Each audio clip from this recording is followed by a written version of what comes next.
પણ રઘુકુળ ભૂષણ રામનો ગાદી તણો મુહૂર્ત છે.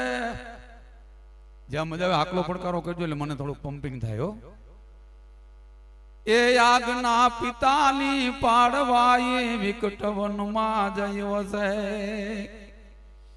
અને ત્યાગી સુખો વૈભવ તણા સીતા વહી સહવાસમાં. એ યમ દેશની રે યાર્ય રમણી આજ અમર છે ઇતિહાસમાં. પણ એ ધન કોખ જીજા બાય ને જણ કોખે શિવાજી જન્મો હતો. એક મહારાષ્ટ્રની બે બેનપણી 16 વર્ષની દીકરીઓ જેથી મહારાષ્ટ્રના ડુંગરોમાં એમ કહેવાય છે કે પડદારામાં જેથી હરતી ફરતી જ્યારે હાલી જાતી હતી અને ત્યારે એક સિંહની વેદના એક દીકરી સાંભળી પોતાની બેનપણીને એટલું કીધું, બેન આ સિંહને કઈક અંદરથી વેદના છે, આની ડણક નથી, આ સિંહની ડણક નથી, તો આ સિંહને કંઈક પણ વેદના છે, માટે સિંહ પાસે મારે જવું પડશે. આ દેશની નારીઓ કેવી છે, આ દેશની શક્તિઓ કેવી છે, આ દેશની એક એક નારીમાં સતીત્વતા, શક્તિ અને માં ભગવતીનું સ્વરૂપ, જેનામાં શૌર્યતા, જેનામાં ભક્તિ, આવી શક્તિઓ.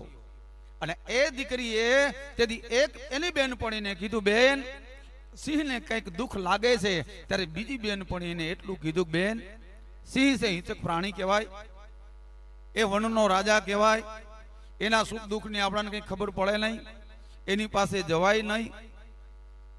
તો કે નહીં, મારે તો જવું છે. અને એક બેનપણી ત્યાં ઊભી રહી અને બીજી બેનપણી જે એની હતી એ 16 વર્ષની દીકરી એ ડુંગરનો પડધારો ઠેકી અને સિંહ આમ બેઠો તો એ ધીરે ધીરે હાલી અને સિંહની બાજુમાં ગઈ. અને સિંહની બાજુમાં જ્યાં ગઈ ને તેથી સિંહ પગ પછાડતો હતો. અને આ સિંહ પગ પછાડતો હતો અને સિંહની બાજુમાં દીકરી ગઈ. એ જમણો પગ આમ પછાડે અને જ્યાં એ પગ ઊંચો કરે ને, 16 વર્ષની દીકરી વિચાર કરજો, હવની હરા ઓલી વરહેન આવે વળી પણ જોબનને જરા ફેર ના આવે ફારબત. હવની હરા વરહેન આવે વળી એ જોબનને જરા ફેર ના આવે ફારબત.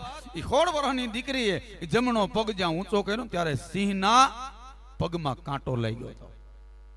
અને એ સિંહના પગમાં કાંટો લઈ ગયો હતો અને બે દાંતથી એ સિંહના પંજામાંથી કાંટો ખેંચે છે. અને મહારાષ્ટ્રના સાહુજી છત્રપતિ આમ ઘોડો લઈને નીકળે છે, મહારાષ્ટ્રના રાજકુમાર. અને આમ જ્યાં દ્રષ્ટિ દોર્યા ભેળી તેથી સાહુજી છત્રપતિએ વિચાર કર્યો અને અંદરથી સંકલ્પ કર્યો કે લગ્ન કરું તો આ છોકરી હારે કરું, બાકી આ જગતની જે કોઈ મા બેન અને દીકરી મારા માટે લગ્ન કરું તો આ દીકરીને કરું. અને એ દીકરી જીજાબાઈ હતી. અને એ જીજાબાઈના કોખે અમારો કવિ એમ કહે છે કે ધન કોખ જીજાબાઈ ને જણ કોખે શિવાજી જન્મો હતો. એ તલવાર કેરી ધારાએ જેને હિન્દુ ધર્મ રાખ્યો હતો. અને પડકાર કરતી પુત્રને અને શિવા મરજે સમર મેદાનમાં. એ યમદેશની રે આર્ય રમણી આજ અમર છે ઇતિહાસમાં. યમદેશની રે આર્ય રમણી યાદ અમર છે ઇતિહાસમાં.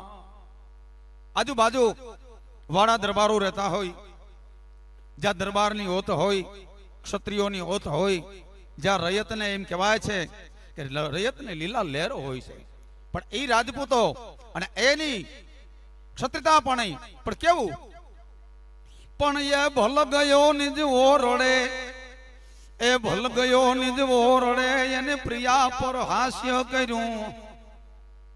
એ પોઢેલ ચાપો પારણે એને વસ્ત્ર મુખથી પર હર્યું.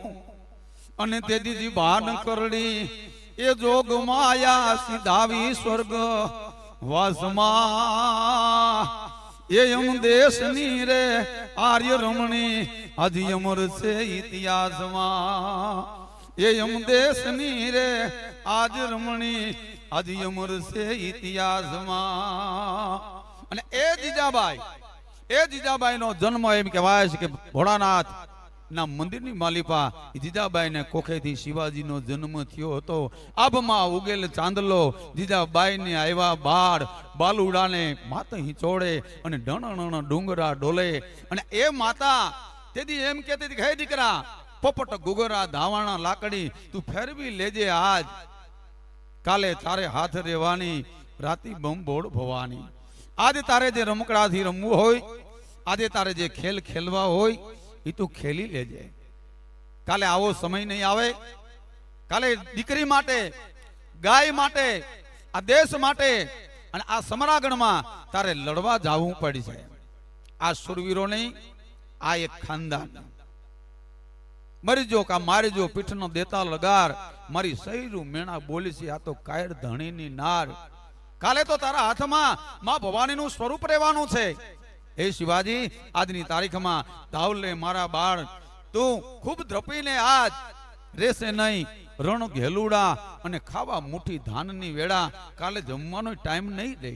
આજ તારે જે પૈપાન કરવું હોય ને, આવા આલડા જે માતાઓ ગાતી દીકરા સંત થાતા, સુરવીર થાતા, દાતા થાતા. અને હવે અમુક અમુક માતાઓ હાલડા ગાય, અમુક અમુક ઘરે ઘરે અમુક જગ્યાએ હીરો હોન્ડાનો ક્લચનો વાયર બગડે અને ક્લચનો વાયર બગડે ને પછી ઘોડીએ બાંધી અને લાંબા લેકે જે હાલડા ગાય. પણ એ હાલડા કેવા? એ જીહુય જાને મારા દીકરા ઘરમાં મીંદડા બોલે રે, ફરિયામાં હાવલા બોલે રે.